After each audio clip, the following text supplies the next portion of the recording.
Funk was always there in my heart, you know what I mean? It was something that that I've always believed in, and I've always represented it since I was in high school, and you know, sharing tapes with my friends, and you know, and making P-Funk and Zap tapes and Prince tapes, and you know, things like that, just to pass out to friends, and then sure enough, you know, later on after I experienced some of the session work that I did, it paid off to stick to your guns. That's what I suggest to any musician out there. If they believe in something and they like a particular style of music, just stick to it. You know, if you stay true to your guns, you know, the world will come around to you. Because I was coming back from a studio session one time with some of the West Coast gangster rap, you know, sessions, and you know, I was like, man, you know, this is cool. You know, I'm tired of seeing guns laying on top of the, you know, engineering board. So I was listening to a track from Steve Arrington driving down the 405 freeway. It was called Nobody Can Be You But You. And that inspired me to just say, fuck it, you know, let me go ahead and do this funk, you know, straight up, no ifs, ands, or buts, straight up funk.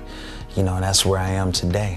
Stone's Throw was hooked up by meeting Peanut Butter Wolf at various parties in LA. One, I went to go see him at Star Shoes.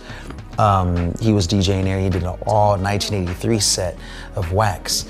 And he was playing groups like One Way, Aura, Mtume, Slave, and you know, it really touched me, and therefore I let him know, like, man, this is like what I do. So he started coming to my party called Funkmosphere in Culver City, and he started spinning at my spot, and we started vibing with each other on emails, and we loved Gary Wilson, and he ended up signing Gary Wilson to his label as well.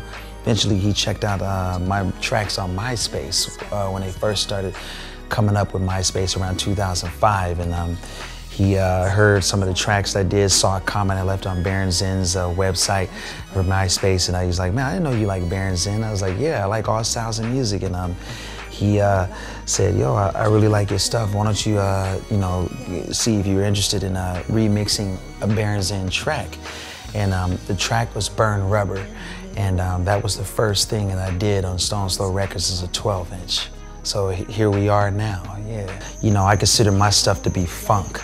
It's not beat music, you know what I'm saying? But I definitely respect the beat music genre, and but my stuff is rooted in legacies of great artists like Prince, Steve Arrington, George Clinton, Junie Morrison, James Mtume, Mauro Malavasi, and Shock Fred Petrus of Change.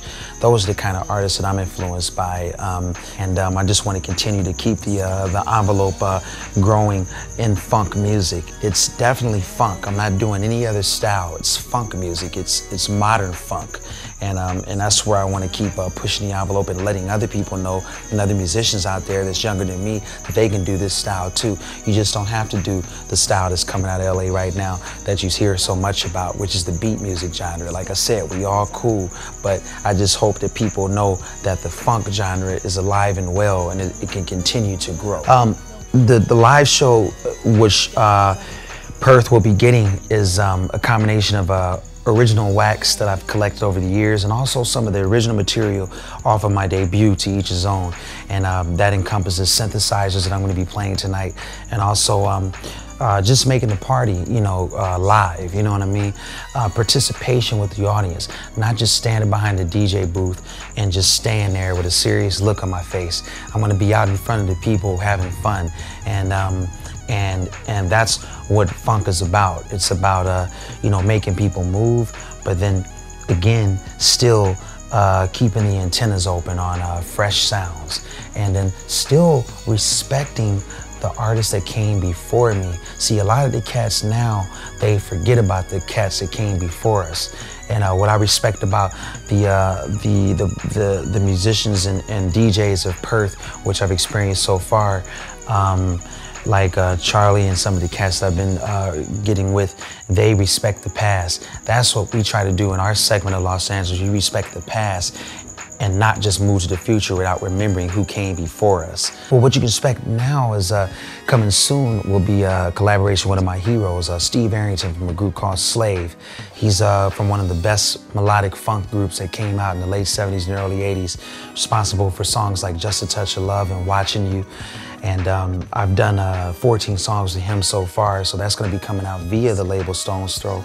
Also, I'm experimenting with other groups like Night Jewel. She is a new artist that's out of LA doing some of the lo-fi material, but now she's stepping her stuff out of the lo-fi since everybody and their mama is trying to do lo-fi stuff. So, you know, you got to keep ahead of the game. So I'm collaborating with her with a group called Night Funk. And also doing some production for Jody Watley. She's a Grammy-winning artist from the group Shalimar. And, but other than that, just a bevy of remixes that's in the pipeline, but due to touring and due to some other responsibilities, I can't quite finish those right now, but so I'll let those go unnamed. But I just want to keep sharing the music with everybody worldwide. It's been an honor to go around to all the places I've been, including Perth, to share this music with you guys. Hey, what's happening, y'all? This is Dame Funk, and you're watching Cut and Paste. Y'all keep the funk alive. Peace.